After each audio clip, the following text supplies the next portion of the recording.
eSports and eSports scholarships being handed here in South Africa. The first of its kind. We are looking for 3 students between the grades 6 to 9, and this is not myself. No. This is Centennial Schools, and we're currently chatting to the founder thereof and the CEO. His name is Shaun Fuchs. Shaun, are you still with us?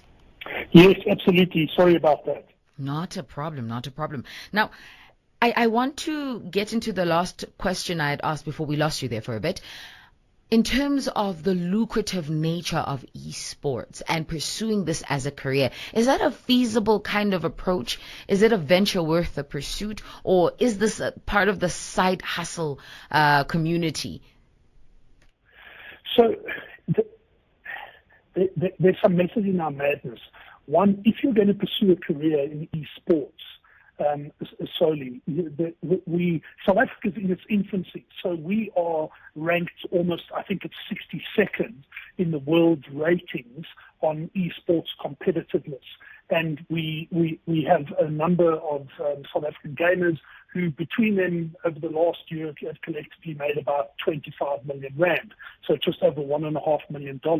When you look at top competitors globally, and the Scandinavians tend to be the leading competitors in esports, not the Americans, interestingly, they are averaging round about $1 million to $5 million each in terms of prize money competing in esports.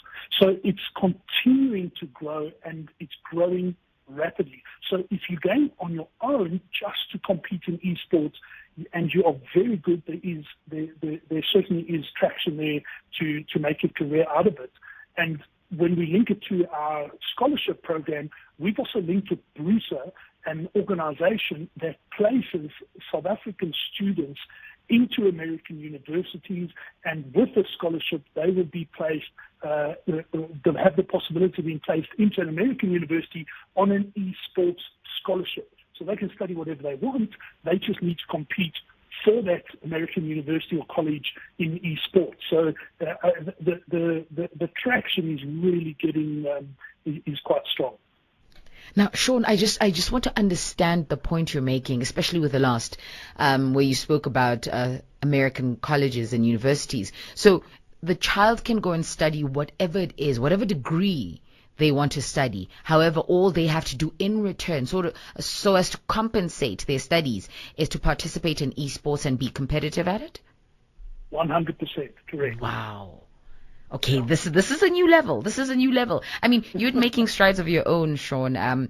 You're offering your school specifically is offering 3 students between the grades 6 to 9 an opportunity to develop their esporting techniques and, I suppose, prowess. Talk to me about that.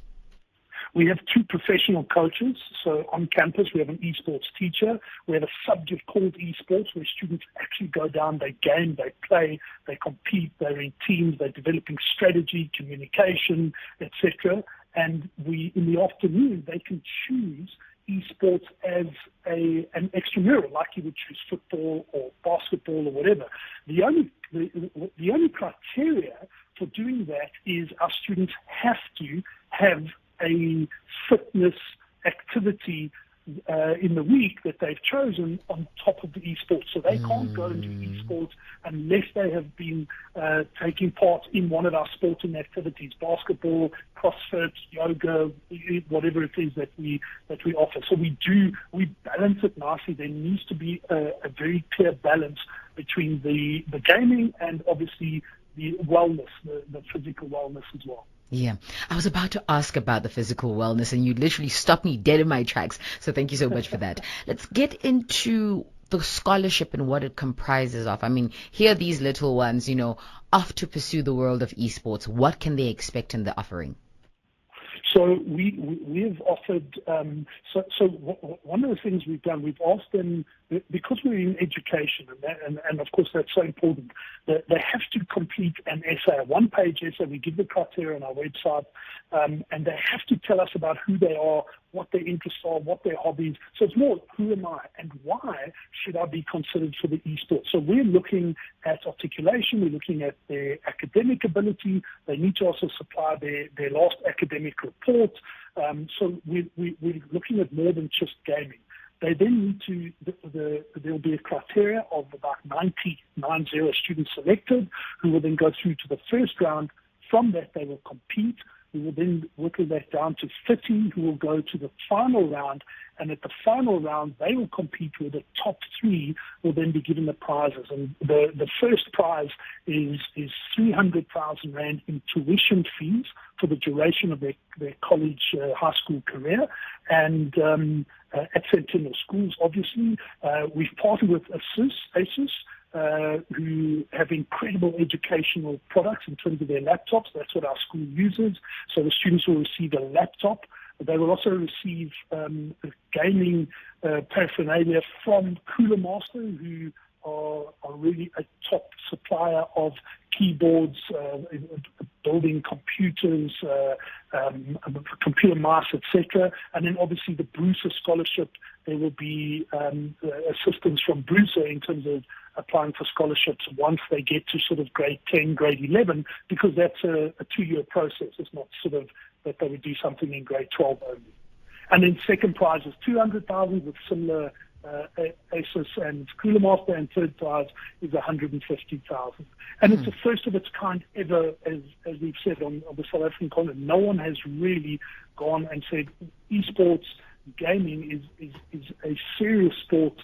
And I mean, you just have to go onto YouTube, onto Twitch, the streaming platforms, and you will see the level of following that this has. It's absolutely real.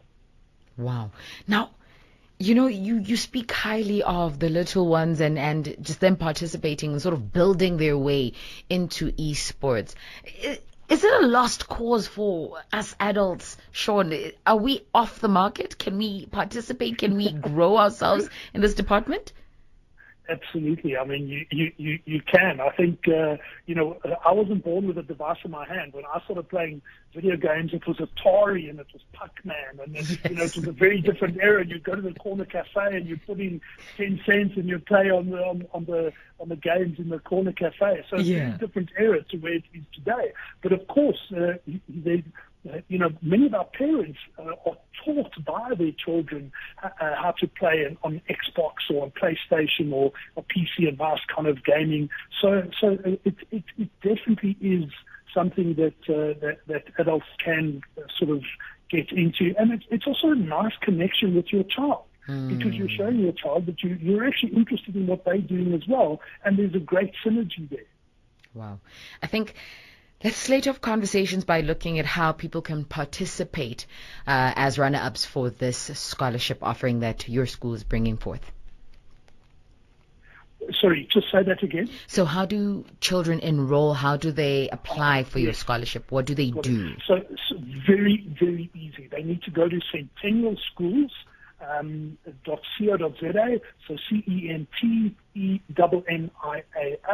centennialschools.co.za, and on our homepage, as they hit that landing page, they're going to see the eSports scholarship. Click on that, follow the links, very easy, but they must first of all prepare that essay, because they're going to have to upload it with their application form as well as their academic report they need to submit, and then obviously mom or dad's details as well.